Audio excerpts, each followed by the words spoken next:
Assalamualaikum warahmatullahi wabarakatuh. Kisah ini menceritakan seorang bocah Yahudi berumur 7 tahun yang menjadi mu'alaf karena sedikit sentuhan kebaikan dari seorang pedagang muslim. Dan kisah nyata ini diangkat menjadi sebuah film yang berjudul Ibrahim dan Bunga-Bunga Quran. Jad adalah seorang bocah berusia 7 tahun di era tahun 40-an. Dia tinggal bersama keluarganya di apartemen yang berada di sebuah kota di Prancis. Ia lahir dari keluarga Yahudi yang taat dan berpendidikan tinggi. Ibunya adalah salah seorang profesor universitas terkemuka di Prancis ketika itu.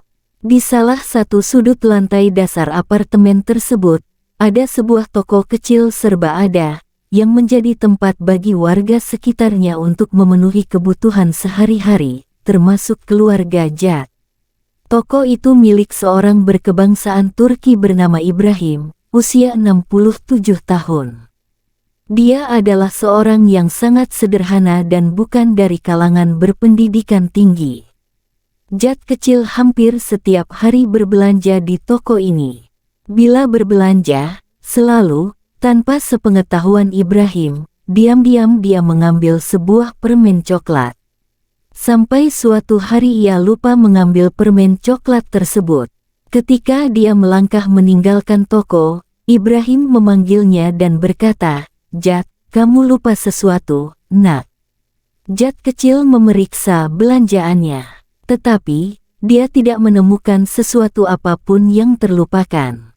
"Bukan itu," kata Ibrahim, "tapi ini," sambil memegang permen coklat yang biasa diambil Jad. Tentu saja Jad kaget dan ketakutan, apalagi bila Ibrahim sampai menyampaikan hal memalukan tersebut kepada orang tuanya. Reaksinya saat itu adalah berdiri kebingungan dan wajahnya pucat. "Tidak apa-apa, nak. Mulai hari ini engkau boleh mengambil satu permen coklat gratis setiap kali berbelanja sebagai hadiah. Tapi, berjanjilah untuk jujur mengatakannya," kata Ibrahim sambil tersenyum. Maka, sejak hari itu, Jad pun menjadi sahabat Ibrahim. Ia tidak hanya datang menjumpai Ibrahim untuk berbelanja, tetapi juga menjadi tempat bercerita dan menumpahkan keluh kesahnya. Bila menghadapi suatu masalah, Ibrahim adalah orang yang pertama diajaknya berbicara. Dan, bila itu terjadi, Ibrahim tidak pernah langsung menjawabnya, namun selalu menyuruh Jad untuk mengambil dan membuka halaman sebuah buku tebal yang tersimpan di sebuah kotak kayu. Lalu Ibrahim akan membaca 2 halaman tersebut tanpa suara, untuk kemudian menjelaskan jawaban dari masalah yang dihadapi Jad. Hal tersebut berlangsung selama lebih kurang 17 tahun. Sampai suatu ketika, salah seorang anak Ibrahim mendatangi Jad dan memberikan kotak tersebut kepadanya sembari membawa berita yang sangat menyedihkan Jad yang saat itu telah menjadi pemuda. Ibrahim, sahabat sejatinya, telah berpulang. Wafat. Kotak berisi kitab itu diterima Jad penuh haru. Ia memperlakukannya dengan takzim sebagai representasi Ibrahim. Suatu ketika, Jad berhadapan dengan masalah yang pelik.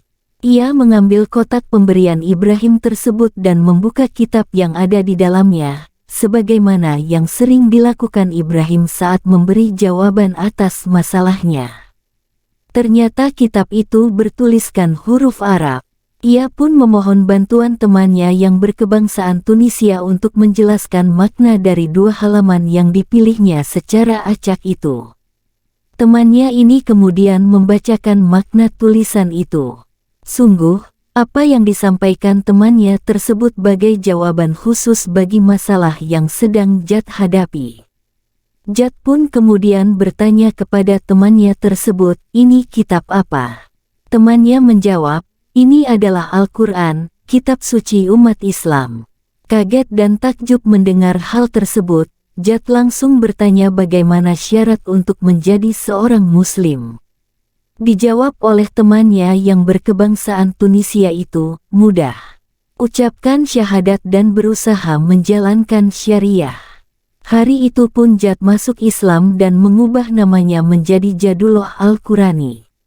Dia berjanji untuk mempelajari Al-Quran dengan sebaik-baiknya dan semampunya. Tentu saja keluarganya yang beragama Yahudi, terutama ibunya yang profesor itu, sulit untuk menerima hal tersebut dan berusaha untuk mengembalikan Jad kepada keyakinannya semula. Sang ibu berjuang dengan berbagai cara, bahkan mengajak teman-temannya dari kalangan intelektual Yahudi untuk memberi pengertian kepada Jad.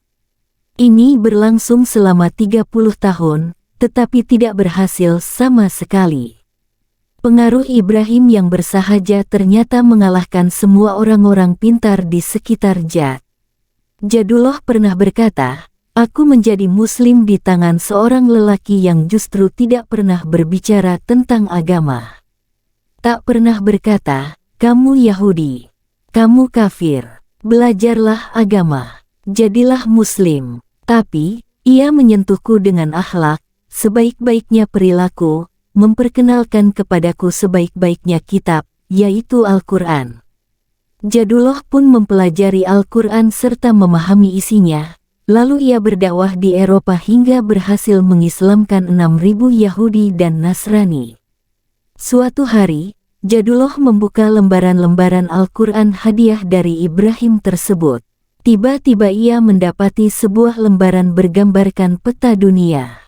Di saat itu, matanya tertuju pada gambar benua Afrika, serta tampak di atasnya tertera tanda tangan Ibrahim dan di bawah tanda tangan itu tertuliskan ayat Al-Quran yang terjemahannya sebagai berikut. Asteris asteris asteris asteris asteris asteris. Serulah manusia kepada jalan Tuhanmu dengan hikmah dan pelajaran yang baik. Qs An-Nahl 16:125. Asteris asteris asteris asteris asteris asteris. Jadullah pun yakin bahwa ini adalah wasiat dari Ibrahim. Ia memutuskan untuk melaksanakannya. Beberapa waktu kemudian Jadullah meninggalkan Eropa dan pergi berdakwah ke negara-negara Afrika, di antaranya Kenya, Sudan bagian selatan yang mayoritas penduduknya adalah Nasrani, Uganda serta negara-negara sekitarnya. Jadullah berhasil mengislamkan lebih dari 6 juta orang dari suku Zolo. Ini baru satu suku, belum dengan suku-suku lainnya.